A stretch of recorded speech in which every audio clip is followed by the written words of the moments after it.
Good evening. We're just going to wait another moment to allow people to join, and then we'll go ahead and get started.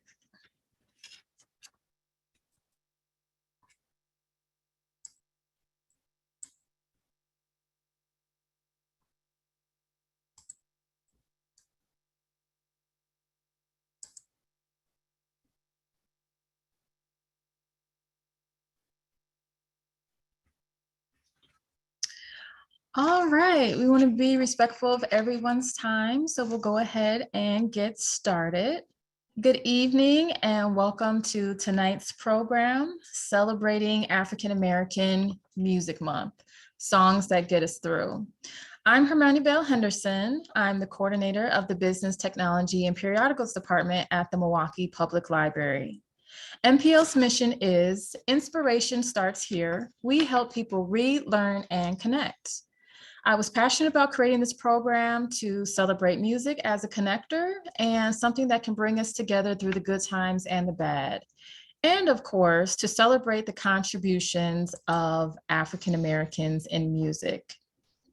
While music can make us bob our heads, dance, and feel all sorts of emotions, this program focused specifically on music that has brought us through the hard times or that has offered us encouragement through any aspect of Black life and Black reality.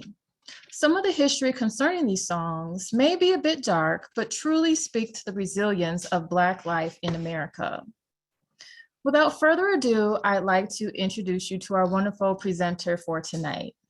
Steve Burks is an artist of many talents. He is a vocalist, instrumentalist, songwriter, composer, DJ, and curator of music who has been immersed in African American vernacular music, such as soul, gospel, and hip hop, for more than 20 years.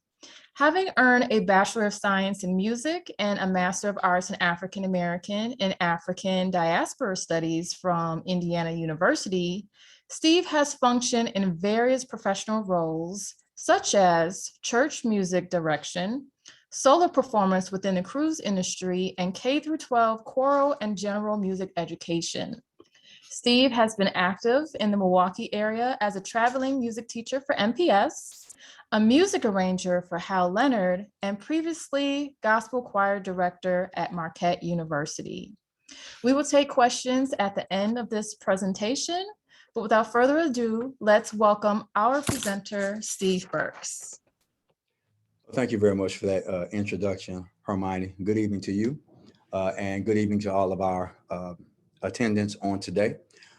Happy African American Music Appreciation Month to you all. I'm happy to be here. I appreciate, Hermione, that you kind of invited me to come and share a bit with members of the community about my own love and appreciation for this music.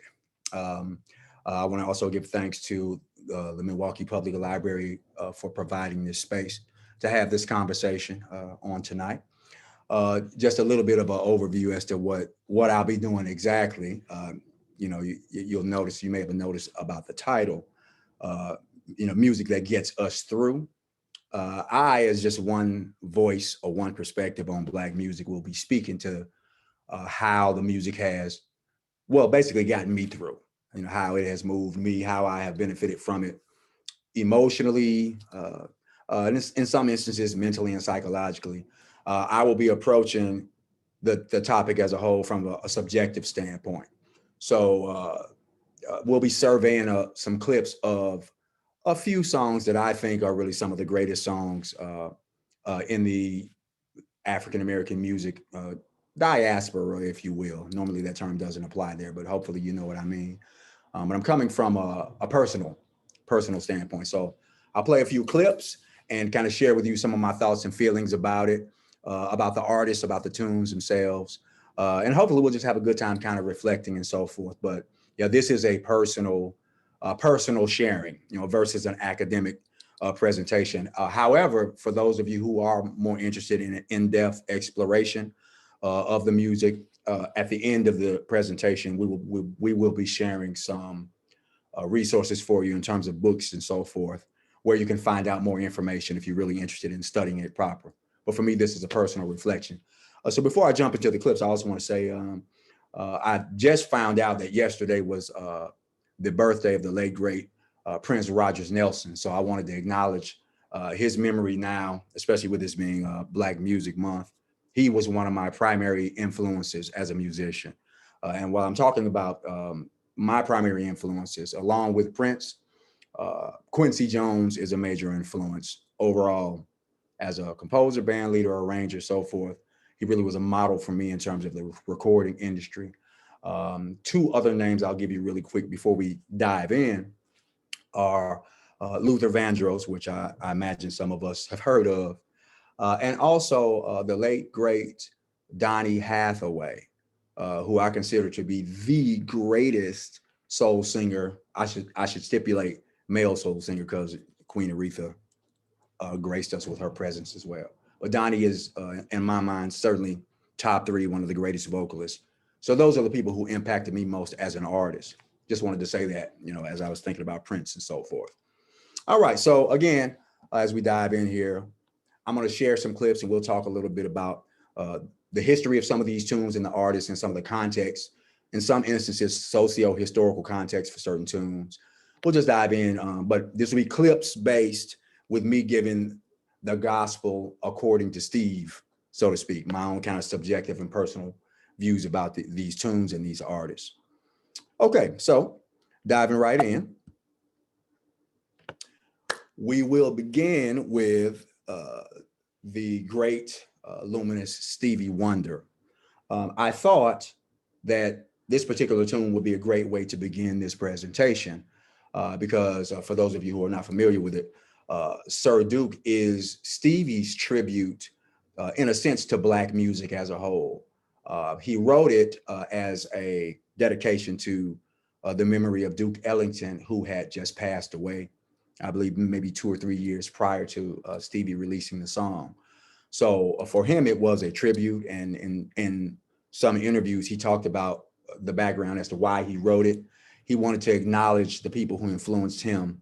It was a tribute for him. So I thought it was fitting that we begin with this tune.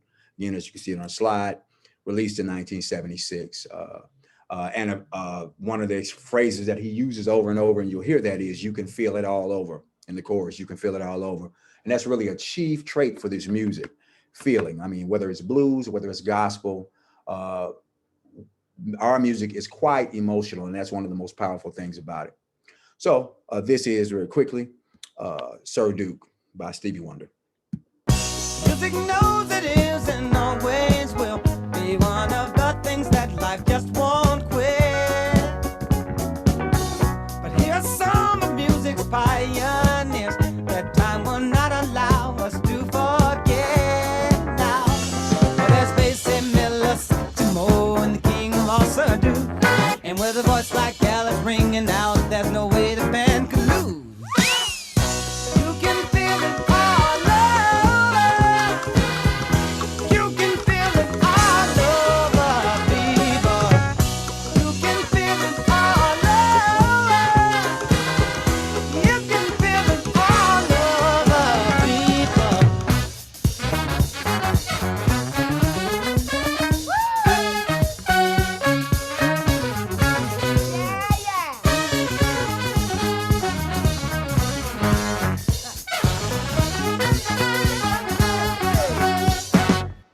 Let me also say that for instrumentalists, that horn break and that the string break at the end of that song is kind of like a speed bump. Often, people will call that out just to see if you can play it. So even from an instrumental standpoint, this tune is classic. On the same album where this appears, his Classic Songs in the Key of Life album, Stevie included, excuse me just a second here, this tune, Love's in Need of Love Today. Released in 76, obviously.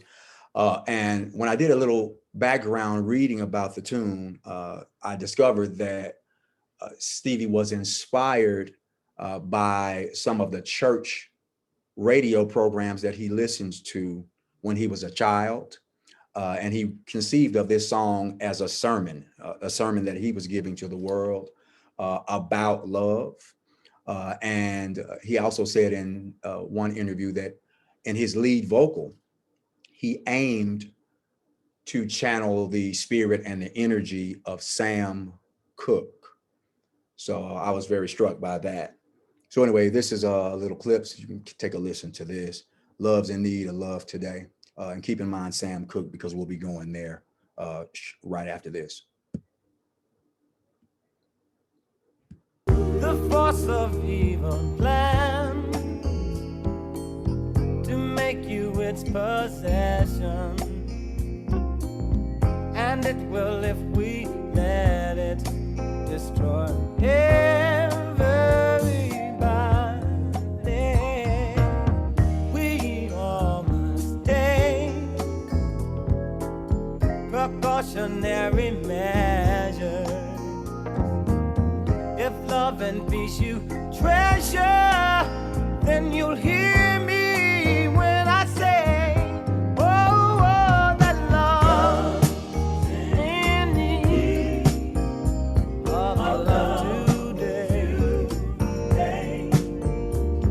Don't delay, send yours in right away. Hey, hey.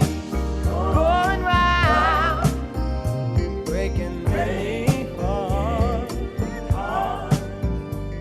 Stop it, please, before it's gone too far. People, you know that love, yeah, bring it down a little. Love is very peaceful, so bring it down a little. If you have a chance to listen to that recording on your own later, I believe it's about 7 minutes long, but he gets into a section that I consider a musical sermon. So he really does get into preaching with his singing and his riffs. Beautiful piece. Now I can kind of hear, I guess, the Sam Cooke-esque smoothness. I never would have noticed that before as many times as I've heard the tune. But once I read him mention that, I'm like, oh, I can kind of feel it. But as I think on the message here of love, it can be difficult to love people who don't love us. And I think that is where, in terms of the civil rights movement and our experience in this country, it can be really tricky. So enter thoughts about Sam Cooke. A Change Is Gonna Come, a tune that was released in 1964. And per my reading about the inception of the tune and the creation of the tune, Mr. Cooke experienced some discrimination and a discriminatory event in 1963, which frankly could have gotten him killed at that particular time. He had been refused lodging at a location due to racial discrimination. And when he protested about that, he was arrested and charged with disturbing the peace. So my understanding is the news covered the experience quite a bit, quite widely at the time because he was famous. But that's the kind of instance where being loving is challenging. I think Stevie was absolutely right, but it is a challenge. So for those of us who have not heard this, I think most of us have, but let's just take a quick listen to A Change Is Gonna Come, given some of the things I've mentioned here. It's been too hard living, but I'm afraid to die. 'Cause I don't know what's up there beyond the sky.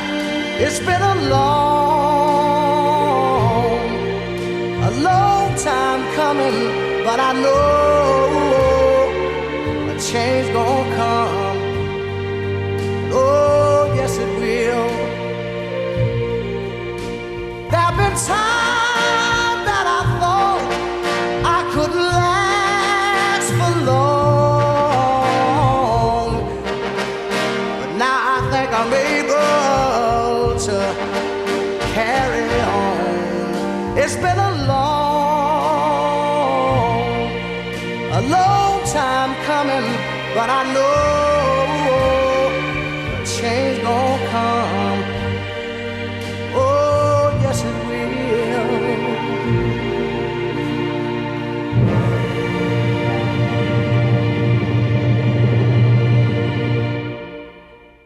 there's a movie that was directed by Regina King, and it came out maybe last year. I believe it's called One Night in Miami. And in that movie, she explores Sam Cooke's kind of thinking about this tune in his own career, some of the tension that he experienced between not wanting to lose his white fan base at the time, but also feeling a pull to be more socially conscious in his music. So if you get a chance to check out that film, I think it was a very good one. I could recommend it.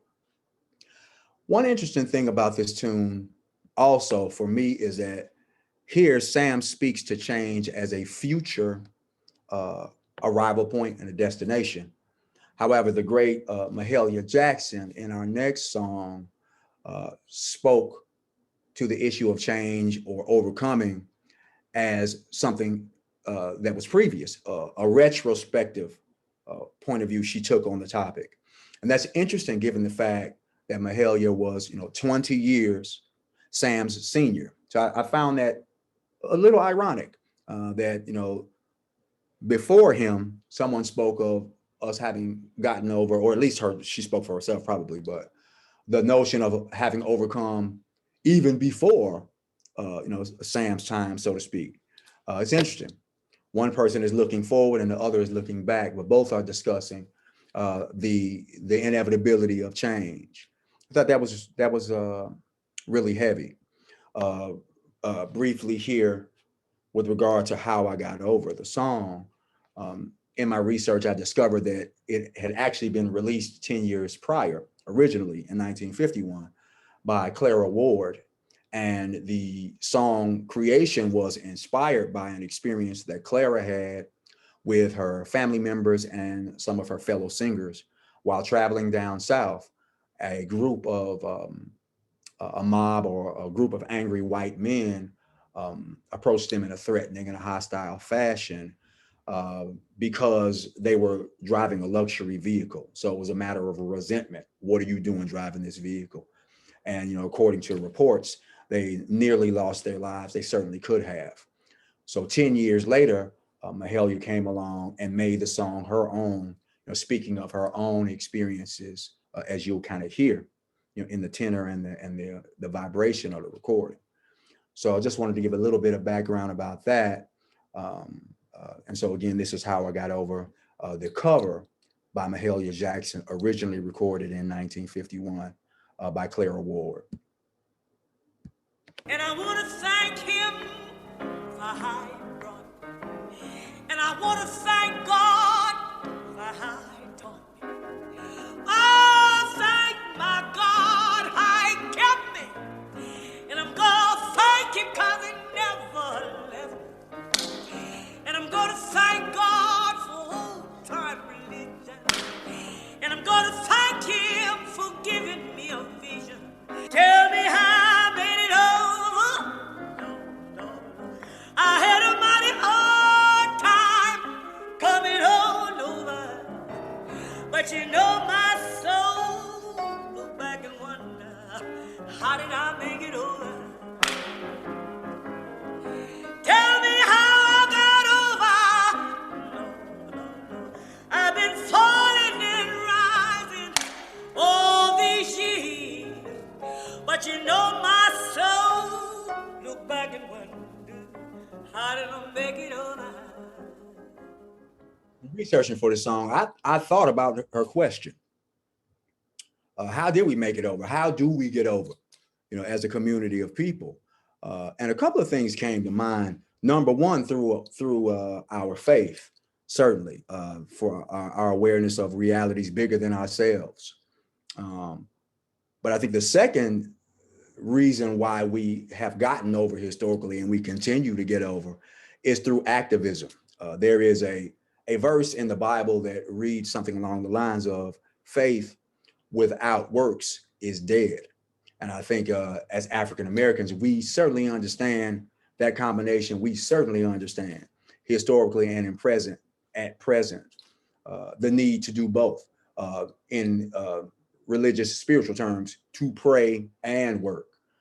So as I think about that, I I think of Harriet Tubman as one of our ancestral soldiers and warriors who in the 1800s led dozens upon dozens of people of African descent here in the United States to physical freedom through the Underground Railroad.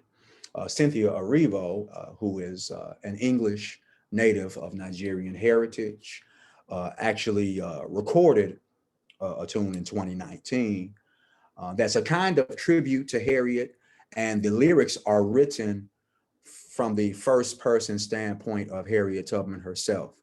This song is part of a soundtrack that accompanied the movie that came out in which Cynthia also starred, where she was playing Harriet Tubman. And so this is that song, and as you can see, it's called "Stand Up." But this is a Harriet Tubman-esque expression in the modern day of what her mindset was at the time. I think is very powerful. I do what I can when I can while I can for my people. While the clouds roll back and the stars fill the night, that's when I'm gonna stand up, take my people with me. Together we are going to a brand new home, far across the river. Can you hear freedom calling, calling me to answer? Gonna keep on keeping on. I can feel it in my bones.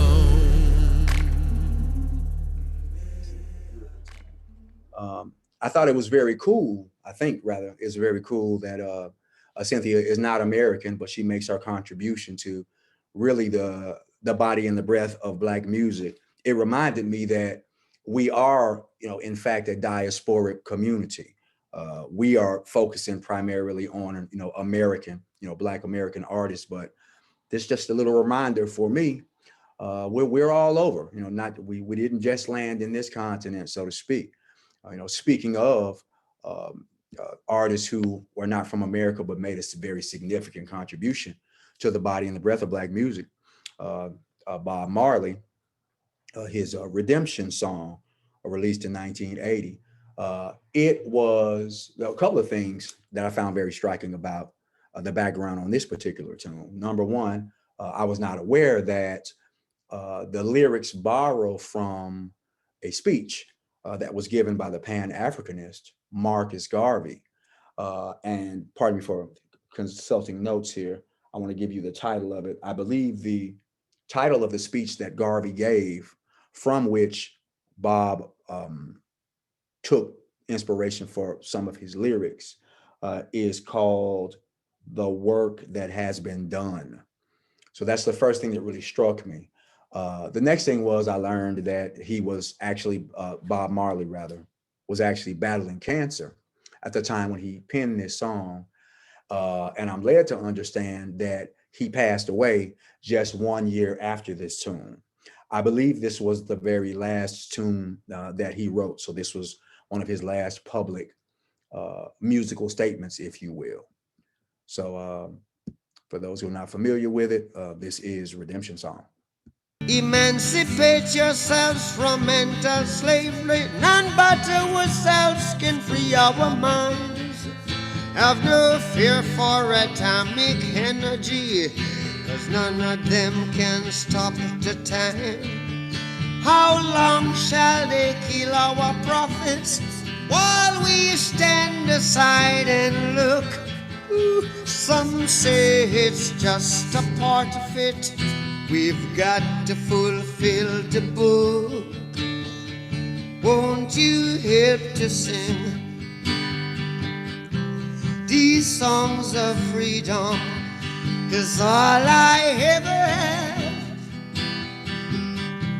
redemption songs, redemption songs, redemption songs.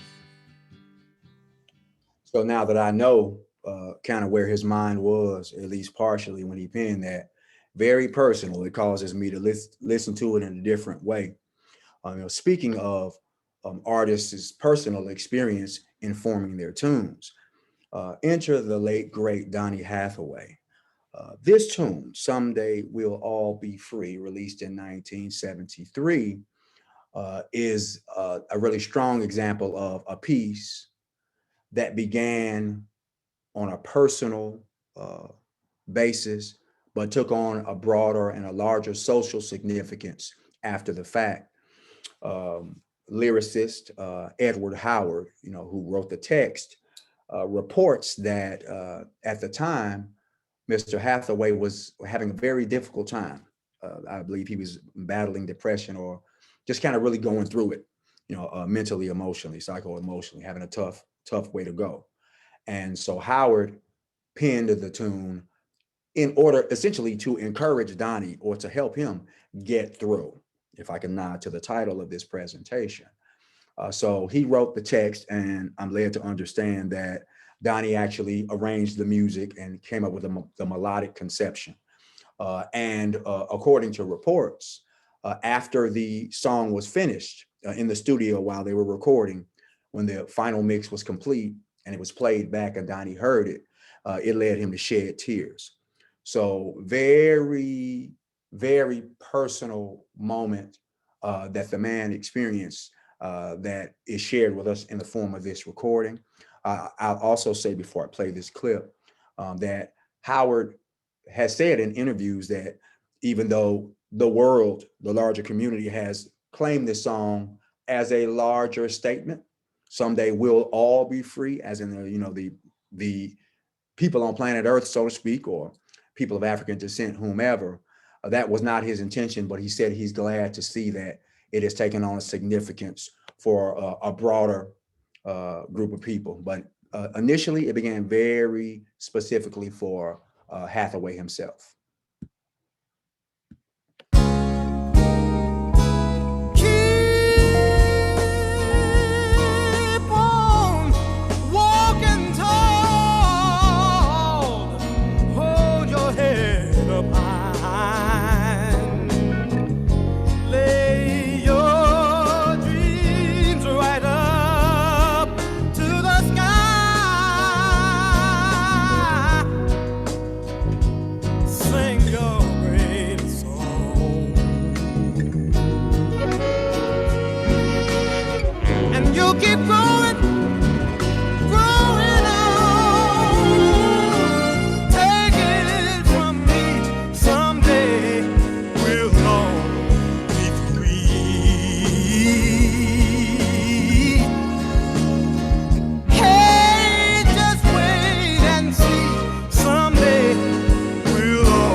Enough said about that. That's hard to cut off. Whew. Now, Donny Hathaway was also known for doing epic, and I do mean epic, covers of other people's tunes.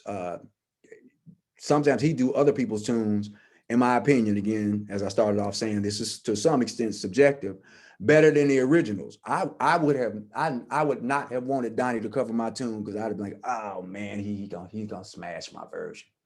But great covers, one of which is this one, What's Going On, by the legendary Marvin Gaye. Note the differences in how the two of them perform this piece. And we'll talk a little bit about Marvin after this, but I kind of wanted you to hear a bit of both of these.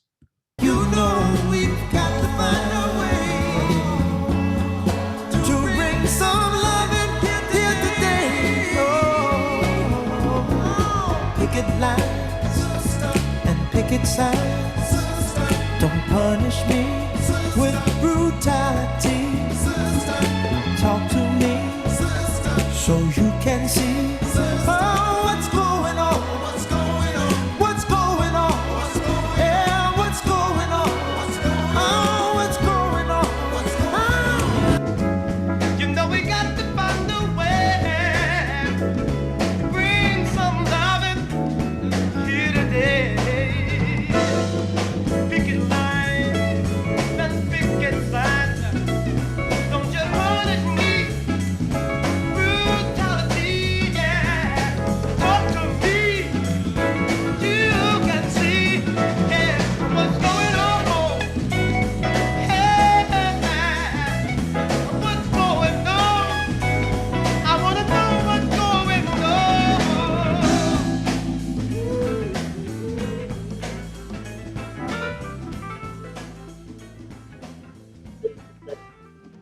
Ooch. Beautiful. Okay. Now, with regard to the tune itself, what's going on, and I have something jotted down here, so I'm actually going to read this because it's very specific, and I wouldn't want to, in terms of freestyling or trying to wing it, leave off something very important. So, what's going on was inspired by instances of police brutality witnessed by one of the song's co-writers at a Berkeley anti-war protest in 1969. Marvin's album, the album of which is actually titled What's Going On, as a whole reflected his growing artistic sensitivity to social issues. Here's the point I wanted to make sure I got across. At one point, Marvin shared publicly that he asked himself, quote, "With the world exploding around me, how am I supposed to keep singing love songs?" That's a heck of a question, but it leads us to the next artist who I'd like to talk about. Contemporary R&B soul artist Anthony Hamilton is very good at doing both. He sings soul songs like very few living artists right now, but he also manages to be able to deal with social justice issues, and issues of consciousness, both equally well, just equally weighted.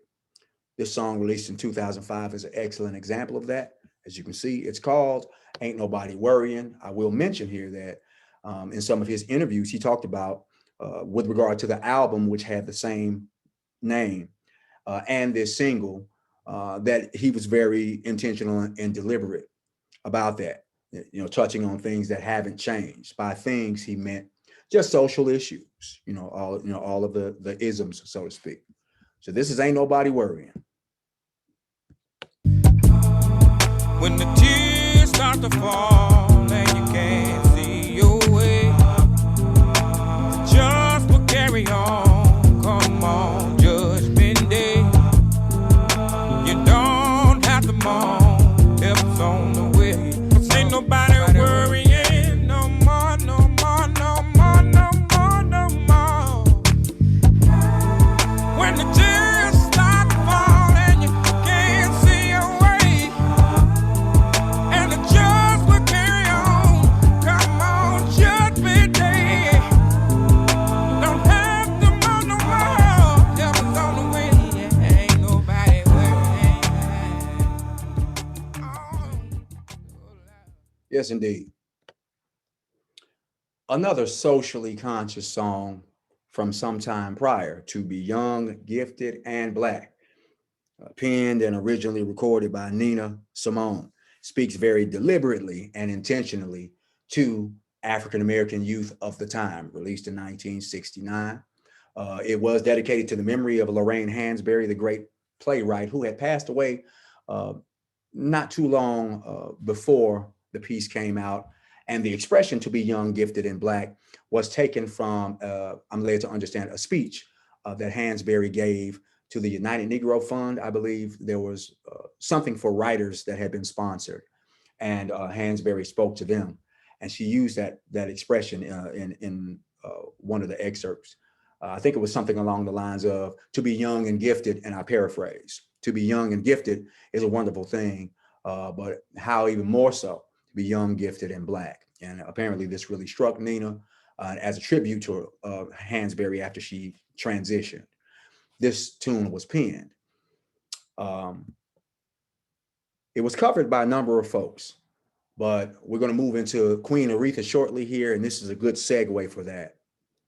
Couple of approaches. Let's hear a bit of Nina's original, and then a bit of what Queen Aretha did to it. This is interesting to compare the two. You are young, gifted, and black. We must begin to tell our young. There's a world waiting for you. Yours is the quest that's just begun.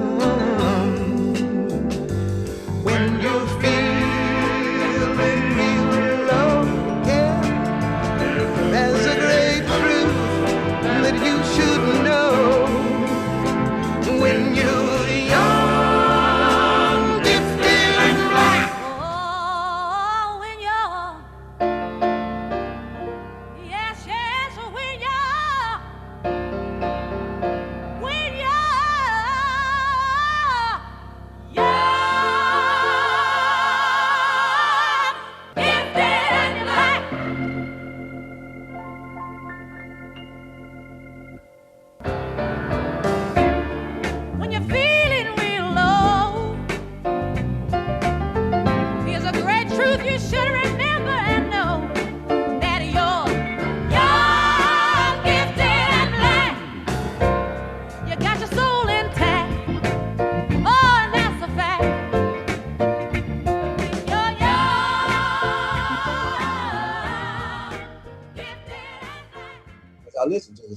I realized something, that in terms of how and why this music gets us through, it's not just the words a lot of times. Sometimes it's the sound itself. There's an intangible to it. Oof, that's just a great example of that for me. I could loop that all day, but I will not, because we have a time limitation here. Aretha in covers. She did a number of really epic ones.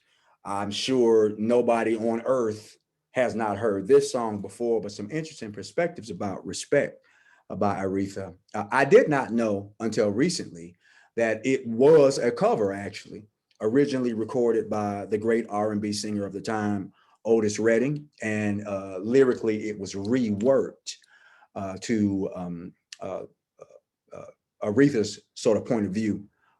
And she's expressing in this, of course, her demands in terms of her romantic relationship, her insistence on being respected by her partner. And so let's see if there's something else I might want to mention about that I want to make sure I don't drop here. Oh yeah, one thing I will say before I play this is also another instance of a tune that started off being a personal message or a tune that is about a one-on-one situation, whether fictional or real, but it came to take on the song that is a larger significance. We'll talk about that in a bit, but let's just play a little bit of this. What you want, baby, I got it. What you need, do you know I got it? All I'm asking is for a little respect when you come home. Just a little bit, hey, baby. Just a little bit. When you get home, just a little bit. Mister, just a little bit. I ain't gonna do you wrong while you're gone. I ain't gonna do you wrong, 'cause I don't wanna. All I'm asking is for a little respect when you come home. Just a little bit, baby. Just a little bit. When you get home, just a little bit. Just a little bit. R-E-S-P-E-C-T, find out what it means to me. R-E-S-P-E-C-T, T-K-F-T-C-T.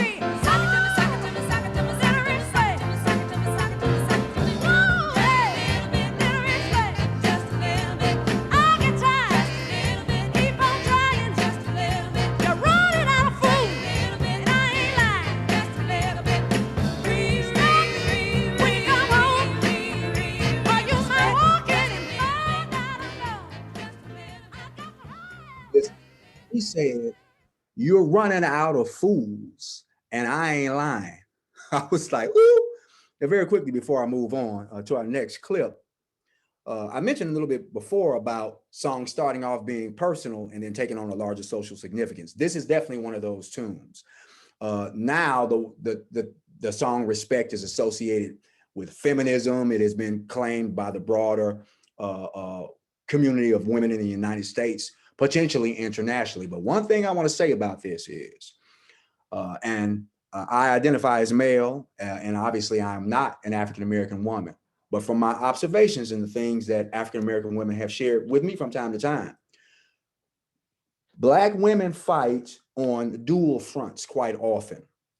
There's white supremacy and there's patriarchy.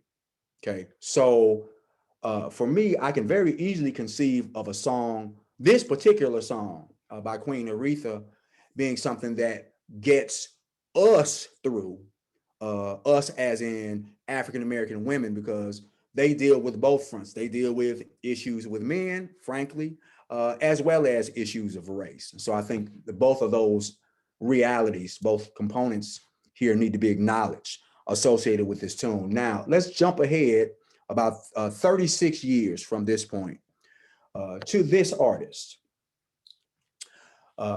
Tupac Shakur in this recording, "Keep Your Head Up," essentially co-signs the point that Aretha is making 36 years after the fact. It is dedicated to Latasha Harlins. If you ever see the video, you'll see that it's on the I guess it's the title over. You'll see it's a dedication to Latasha Harlins. She was a 15-year-old African-American girl unjustly shot and killed in Los Angeles by a Korean-American grocery store owner in 1992. And so This tune, Keep Your Head Up, is in at least one of the verses, which we'll hear, dedicated to Black women, specifically Black women. I'll say one other thing before I play this clip. While Tupac Shakur's life was controversial and his image was controversial, and people may have different opinions about the man. I did not know the man personally. In fact, I keep in mind that when it comes to artists, I know very little about them personally. I basically interface with images, and that's about as far as it goes. Whatever one's orientation towards the idea of Tupac may be, I find that I draw a distinction between the artist and the art. I just don't even get into the former because I'm not qualified to do that. I'm in no position to judge or even understand.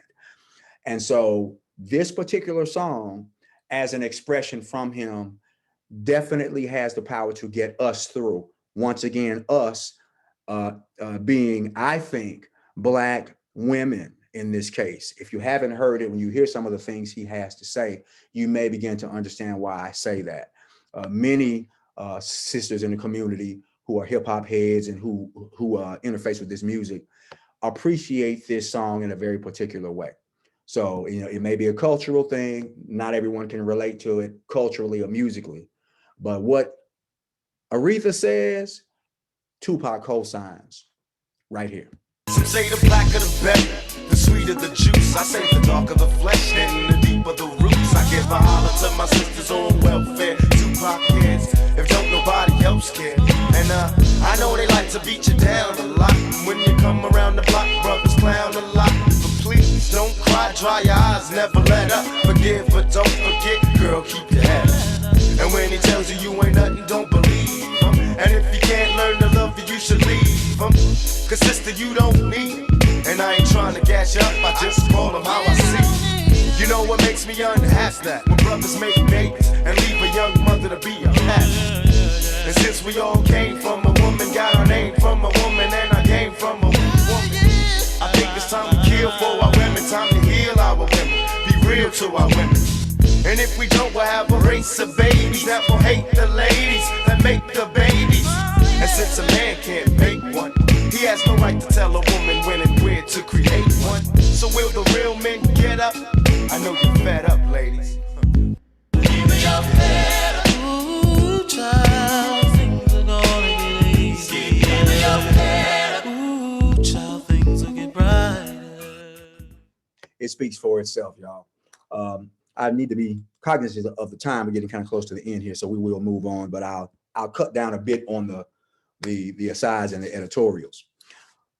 Manish Boy, Muddy Waters, released in 1955, blues piece. The artist had recently moved to Chicago from the South, where Black men were regularly referred to as boys. And I think this is a nice transition from Keep Your Head Up, where Tupac talks about the need for young Black women to keep their heads up. And clearly, Muddy understood it's necessary for Black men to do so as well. Here's a bit of this. Now, when I was a young boy, at the age of 5, my mother said I'd be the greatest man alive. Sitting on the outside, just me and my maid. I made the move, come up 2 hours late. Wasn't that a man? I spelled him a child in that rubber band man. No B, oh child, why? That spell manish boy. I'm a man. I'm a full-grown man. I'm a man. I'm a rolling stone. I'm a man. Full-grown man. Oh well. Oh well. Yeah, what he said. So I want to be respectful of time. I think we've been about 45 minutes in. Hermione, should I maybe kind of skip towards the end here, or how are we doing on time? I still have looks like about 4 more clips. What should we do, you think? Yeah, if you maybe want to pick a few of those, or yeah, let's just keep going. Okay, right on. Okay. I can hold off on the resources and just go through that quickly. Okay, I got you. Okay. All right. Yeah, thank you. All right. So yeah, that speaks for itself. Now,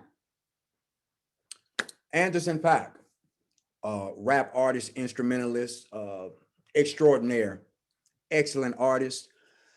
His tune Lockdown was released in 2020. He reports that he was watching the George Floyd protests when he penned the tune.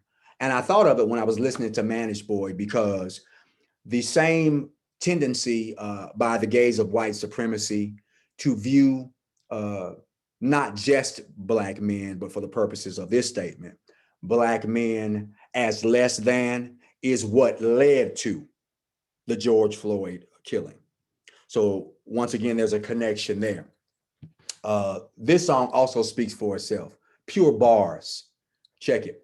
Time heals all, but you out of time now. Judge gotta watch us from the clock tower. Little tear gas cleared the whole place out. I'll be back with the hazmat for the next round. We was trying to protest and the fires broke out. Look out for the secret agents, they be planted in the crowd. Said it's civil unrest, but you sleep so sound, like you don't hear the screams when we catching beat down. Staying quiet when they killing niggas, but you speak loud when we ride. Got opinions coming from a place of privilege, sicker than the COVID. How they did them on the ground. Speaking of the COVID, is it still going around? Won't you tell me about the looting? What's that really all about? Cause they throw away Black lives like paper towels, plus unemployment rate, what, 40 million now? Killed a man in broad day, might never see a trial. We just wanna break chains like slaves in the South. Started in the North End, but we in the downtown. Riot cops try to block, now we got a showdown. Down. I hereby declare this to be an unlawful assembly, and in the name of the people of the state of California. You should have been downtown. The people are rising. Look around. We thought it was a lockdown. They opened the fire. Them bullets was flying. Who said it was a lockdown? I'm like, ooh-wee. Kendrick Lamar, 5 years prior, takes a trip to South Africa and is so moved that he says in the interview their struggle was 10 times harder. 5 years prior, same protest spirit, same bars. All right, some of y'all know this. All's my life I has to fight, huggin'. All's my life hard times like, yeah. Bad trips like, yeah. Nazareth, I'm stuffed up, homie, you stuffed up. But if God got us, then we gon' be alright. We gon' be alright. We gon' be alright. We gon' be alright. Do you hear me? Do you feel me? We gon' be alright. We gon' be alright. Huh? We gon' be alright.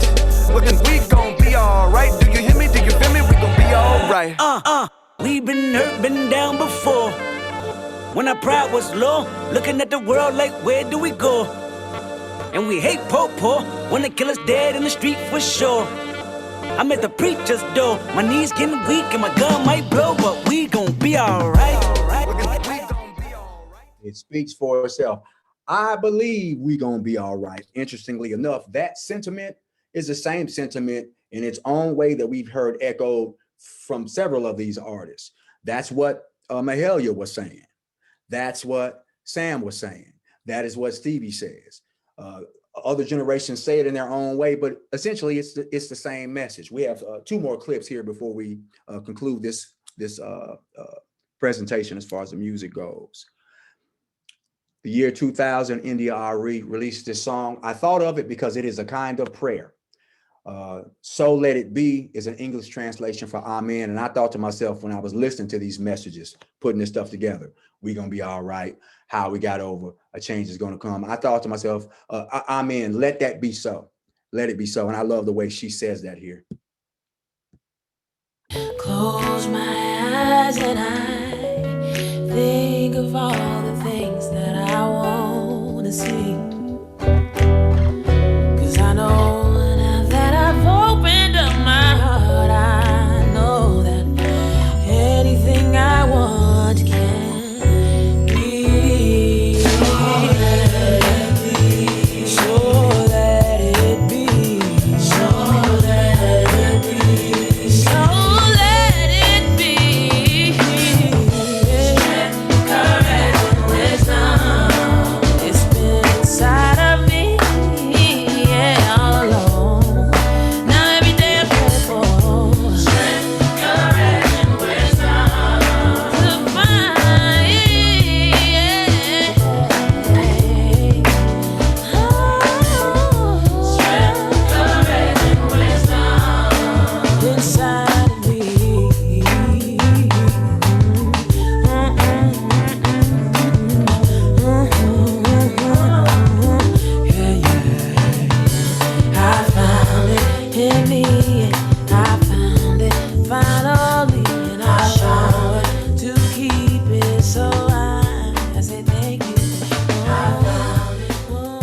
Amen to that. All right, we've reached our last clip. I'll tell you why I wanted to share this while reflecting on Black Music Month and songs that get us through and the power of this. Very briefly, I've had the pleasure this year of working as a vocal coach, so to speak, with choral students in Milwaukee Public Schools. At one particular campus, a Lincoln Center for the Arts, where the program is run by Miss Colleen Doubleday.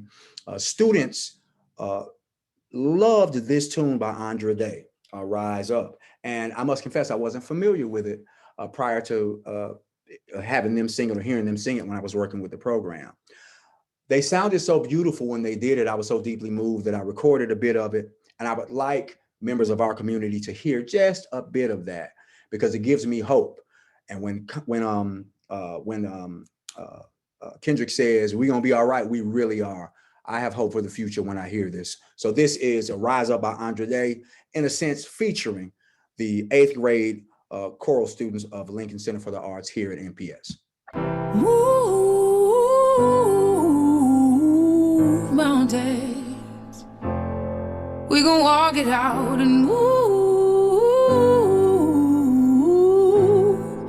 mountains, and I'll rise up, I'll rise like the day, I'll rise up, I'll rise unafraid, I'll rise up, and I do it 1,000 times again, and I'll rise up, I like the waves, I'll rise up, in spite of the ache, I'll rise up, and I do it 1,000 times again.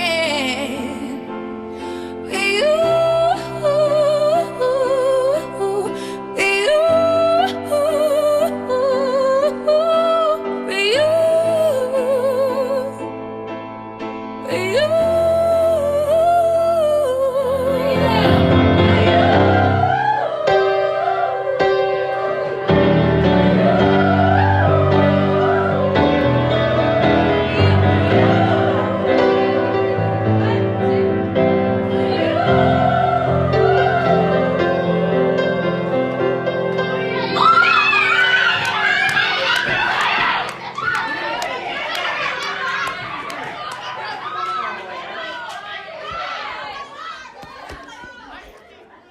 I think we're gonna be all right, y'all. I think we are.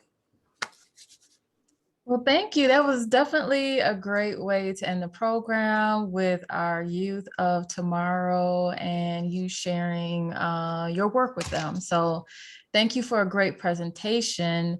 Before we go and before we briefly just cover some resources at the library, we will have an opportunity for you to just share some questions or some reflections on tonight's program. But I just wanted to showcase some books to continue the learning at the Milwaukee Public Library. So here are a few. The first is Music is History by Questlove with Ben Greenman. Next slide, please. The Meaning of Soul, Black Music and Resilience Since the 1960s by Emily J. Lordy. The next one is African American Music, an Introduction, something that Steve recommended in his studies and as he put together this program by Earl L. Stewart. This one, because I'm never sure for virtual programs if children are involved or, you know, if your parents, grandparents, if your teachers, educators, whatever. If you'd like to share this with our youth as well, this book, She Raised Her Voice, 50 Black Women Who Sang Their Way into Music History, I wanted to recommend by Jordana Elizabeth. And last but not least, I wanted to feature our library database, Frigo Music. This is a database that is a free music service that offers access to about 8 million songs, including the Sony Music Catalog of artists. You can stream music in addition to downloading 5 songs per week, and it's all free with your library card. So you can stream our Frigo playlist. We created a playlist specifically for African American Music Appreciation Month. If you log in through our website with your library card and your PIN number, you can access that playlist and you'll see some of the other ones that we have. Again, you can visit our website for Frigo and all of our great free resources at the Milwaukee Public Library. Now I wanted to turn it back to Steve and turn it to the audience in case you wanted to share some reflections, or if you have some questions for him. I can read your comments, questions in the chat, and or if you like, we can also unmute you if you'd like to share. I see there's a few comments already in the chat. Steve, they said that this was an amazing program, which they're very right. I enjoyed this as well. Wish more people join the program. They're already asking for episode 2. Once again, a great program. If there's anything else you'd like to share, I'd like to open it up right now.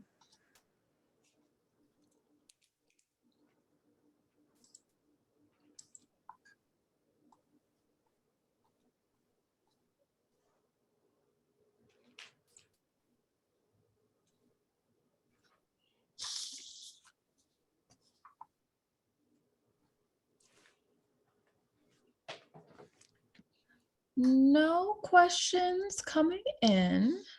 I think one of the things that I thought of during this was certainly we can never replace the Black National Anthem, Lift Every Voice and Sing by James Weldon Johnson. I think that's why I kind of love the stand-up song so much by Cynthia and Revo.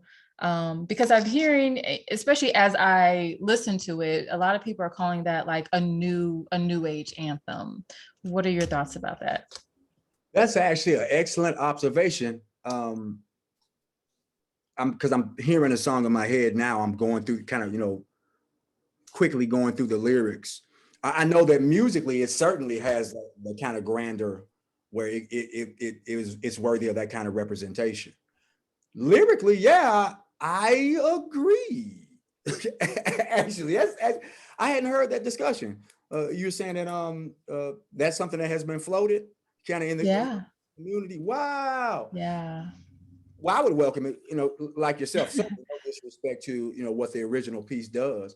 But yeah, I think that would be an excellent, if not replacement, and an additional sort of anthem, I think, especially considering how those babies, they reacted so strongly to it. I mean, you heard a bit of the clip. They adore that song. And I must confess, I'm older. I was a little shocked. There is no beat. It's not trap. You know what I mean? And we have these ideas about our youth that are floated. Some are media-based, some are, presumptions, assumptions. Our young people are having certain struggles. They're human beings, and so they have issues as well, as a sub community. And I think unconsciously, I just didn't expect something that was just piano and somebody standing flat-footed and singing to move them that way. But oh man, you can't tell them anything about that. And I feel like any piece that can move young folks like that on a DNA level, now it deserves to be, clearly it means something real strong. Right. If youth like it, because they tend not to be as pretentious. If they ain't feeling it, they'll tell you. And so if they're responding to it, I think that's a big vote for it. Right. And not to confuse the Rise Up song with the Stand Up song. They're both awesome. Yeah. I was referring more towards the Stand Up song. But, we can make them both anthems. We can have dual anthems. I'm so sorry, Hermione. You see what I did? I flipped it. I was thinking about Andre Day. You're talking about Cynthia Erivo from the movie. Right. Oh, yeah. You know what? Actually, that works as well. I'm going through it. Take my people with me. Mm-hmm. Oh, I see. Oh, okay. You have a musical poetic inclination over there. Okay, I see. You trying to take my job, and you trying to take my music curation job. I'm going to stick with librarianship right now, but maybe I'll leave you as expert. We do have a little bit more in the chat. We have Larissa, who has a few comments, questions. First, why should we look beyond church spirituals for upliftment? Why should we? Okay, well, um, processing. So pardon the pause. So the question is why. So I think the reason why I'm pausing is because I'm trying to be clear. I think the question presumes that we should. Why sort of implies that we should. So I'll ask the person who posed the question. Are you of the persuasion that we should, or you just wanted me to kind of talk about just the idea of music being uplifting outside of sacred spaces? Well, okay, hello, can you hear me? Yeah, I can hear you. Yeah. So when I saw this program, I was automatically thinking of church songs. Like, so I never thought, you know, what's going on or rise up as songs that I could go to when I'm feeling stressed or having a bad day at work or dealing with, you know, depression and stuff like that. It's always a church song. So I guess the question is, you know, not only why, but should we also consider? Okay, that's very helpful. Well, I can only give a personal opinion here. I get into subjectivity again. In my experience, I have been uplifted by songs that are not explicitly sacred. And so I know that just on an affective front, it works for me. So I agree to it on a personal basis. But if I attempt to discuss that more objectively and not just talk about what works for me, I understand why you made that initial conclusion. In the African American community, Christianity, of course, for much of our time here was one of the central institutions, if not the central institution, for certain historical reasons. That was one of the institutions that we were allowed to participate in, interface with, and have even during the period of enslavement. So as a result of that, just over the centuries, the decades, and in terms of generational transmission, I understand that for us, religion became culture in a sense, that the two kind of became infused. So I actually totally understand why the association, when you saw the phrase, get us through, that's almost a churchy expression. Almost, I gotta make it through. But I don't know that I have observed it to be exclusively that. So some people, I guess, because I'm being somewhat politically correct, but I guess I could try to thumbnail it a little better by saying people who are not religiously inclined or spiritually inclined, they don't subscribe to any religious orientation. They do find motivation in music that isn't associated with, just to use some specific terms, so God, Christ, or Christianity, African American Christianity, or any other religion. So I've seen secular instances of inspiration that were not actually religious. So I've observed it, but for me, I guess personally, I've been deeply moved. I am deeply moved by some of these tunes that I've shared. I know I'm kind of long-winded, forgive me.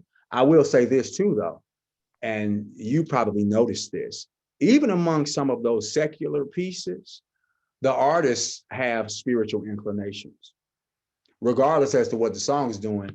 Donnie, I believe he had a relative who was like a minister coming up when he was a child.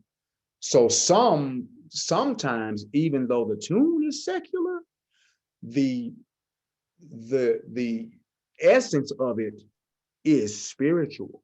And when we start drawing the distinction, all we're really doing sometimes is getting into terminology. So I would say that too. Oh, dang. I'm sorry, Hermione. Let me say this too.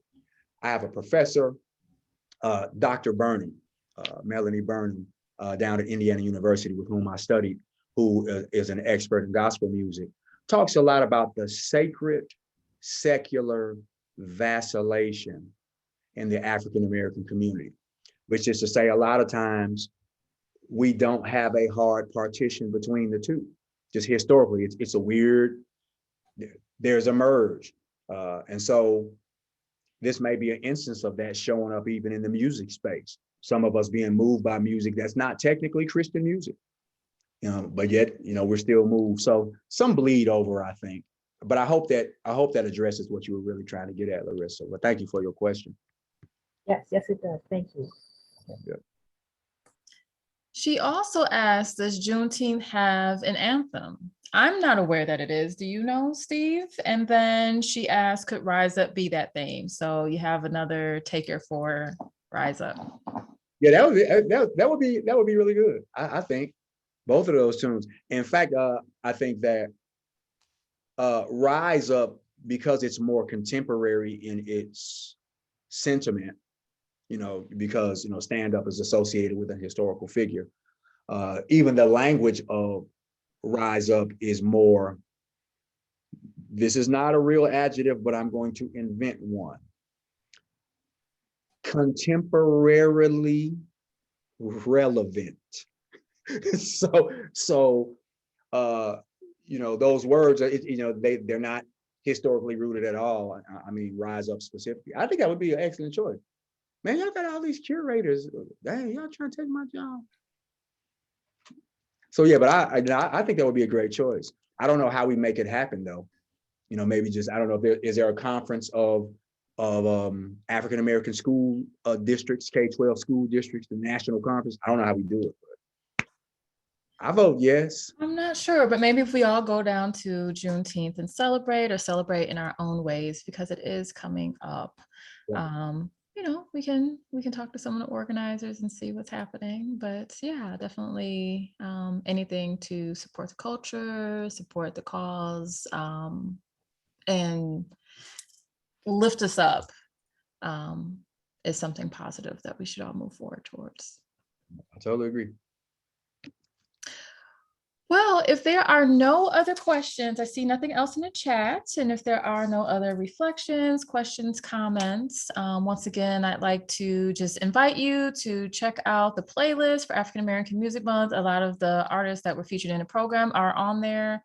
Some of them just weren't in the catalog. So there are other things on the playlist that I created with our communications and marketing department. And then, you can also check out our resources to learn more about these artists, their lives, some of the things that have inspired them to create this music. I invite you to join us at any of our MPL locations, as well as taking a look at our resources online that are available 24/7.